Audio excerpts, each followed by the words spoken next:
नमस्कार दोस्तों, मेरे बच्चे मेरे गुरु हैं। आज मैं आप सबको बताना चाहता हूं कि मेरे दोनों बच्चे, मेरा बेटा और मेरी बेटी, दोनों मेरे गुरु हैं। और गुरु इस अर्थ में है कि जितना उन्हें नॉलेज है सिर्फ इस 15-20 साल की उम्र में, उनके सामने मैं 52 साल का आदमी कुछ भी नहीं हूँ। जनरली मैंने देखा है लोग अपने बच्चों की तारीफ नहीं करते हैं क्योंकि उन्हें लगता है कि बच्चों का अहंकार बढ़ जाएगा। मुझे इस बात की चिंता नहीं है कि मेरे बच्चों का अहंकार बढ़ जाएगा, बढ़े, क्योंकि अहंकारी होना भी बहुत ज़रूरी है। मैंने देखा है मेरे जीवन में जितने लोग हैं, सारे के सारे लोग अहंकारी हैं। और ये मेरी दिली इच्छा है कि मेरे दोनों बच्चे अहंकारी हो जाएं, क्योंकि मुझे अहंकार करने का ही मौका ही नहीं मिला।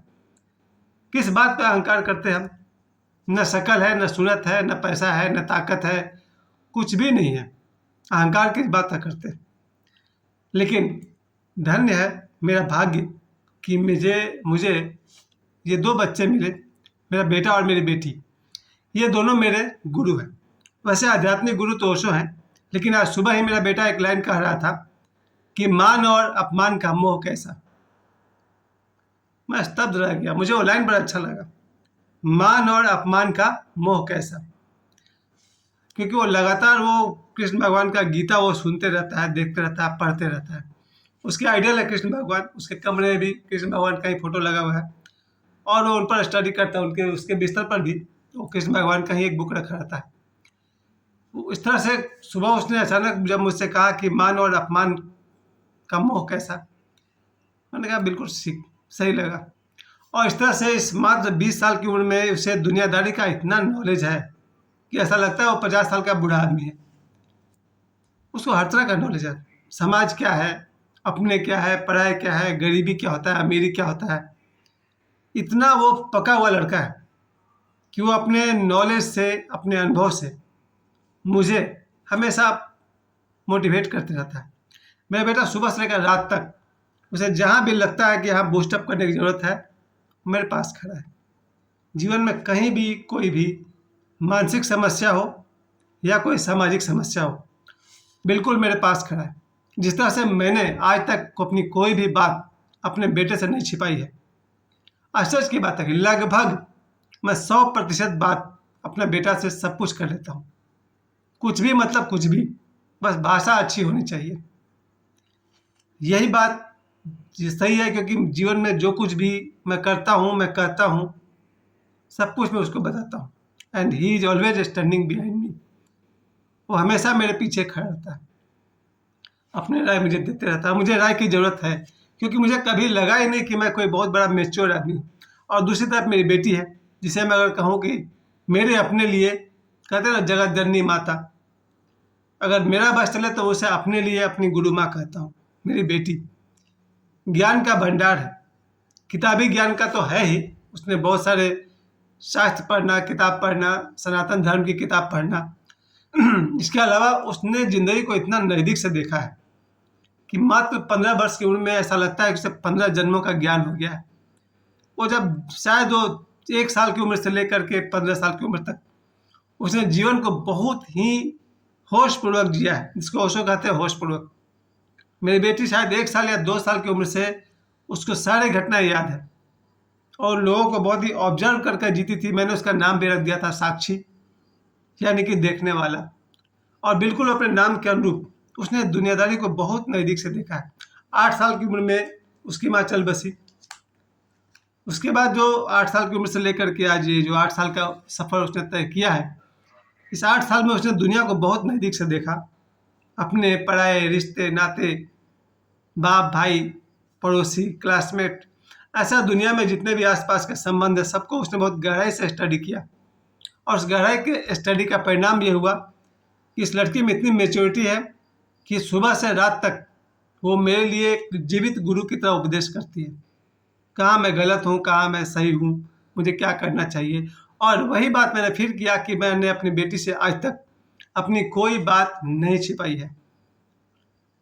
मैं फिर भी कह दूँ कि अच्छी भाषा में अपने बच्चों से कोई भी बात की जा सकती है, कोई भी मतलब कोई भी। और मैंने कभी भी अपने गुरु के सामने अपने दोस्त को नहीं छुपाना चाहिए।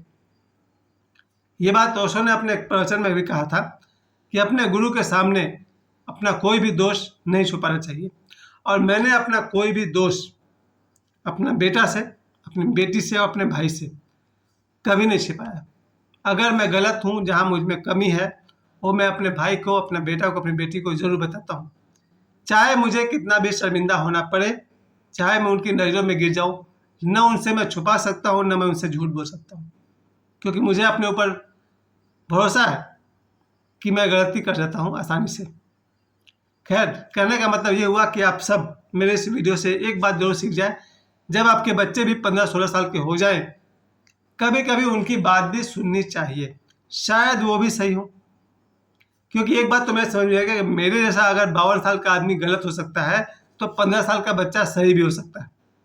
अगर मेरे जैसा आदमी जो जिंदगी में एक मूर्ख और गंवार की जिंदगी जीता है, मेरा छोटा भाई एक बात कहता है कि एक लाइन में आपके लिए कहूँगा, अजहू चेत गंवार, ये ओशो के एक बुक का नाम है। और हमको लग रहा है शायद 15-20 साल से यही बुक का नाम मेरे भाई हमको बोलता है कि भैया आपके लिए एक ही बात कहेंगे, अजहू चेत गंवार। और मैं समझ जाता हूँ कि ये उसके डांट है, जिसमें पलटू कहते हैं, यह गंवार अभी भी होश में आ जाओ, अभी भी संभल जाओ। पलटू कहते हैं कि अभी भी होश में आ जाओ गंवार। बहुत बड़ी बात है। ओशो ने मुझे बिल्कुल संभाला है, बहुत संभाला है, लेकिन उनकी एक थोड़ी सी मजबूरी तो यही है, वो शरीर तो है नहीं। तो जो शरीर मेरे सामने है वो मेरे जीवित गुरु हैं, मेरा भाई, मेरा बेटा, मेरी बेटी। ये मुझे फेस टू फेस कह सकते हैं कि यू आर रॉन्ग। जैसे प्रतिदिन मैंने समोसा खाना शुरू कर दिया था, ब्लड प्रेशर हाई हुआ, मेरे बच्चे आराम से कहते हैं गलत है, आपको रोज़ समोसा नहीं खाना चाहिए, कभी कभी फल खाना चाहिए, और वगैरह वगैरह।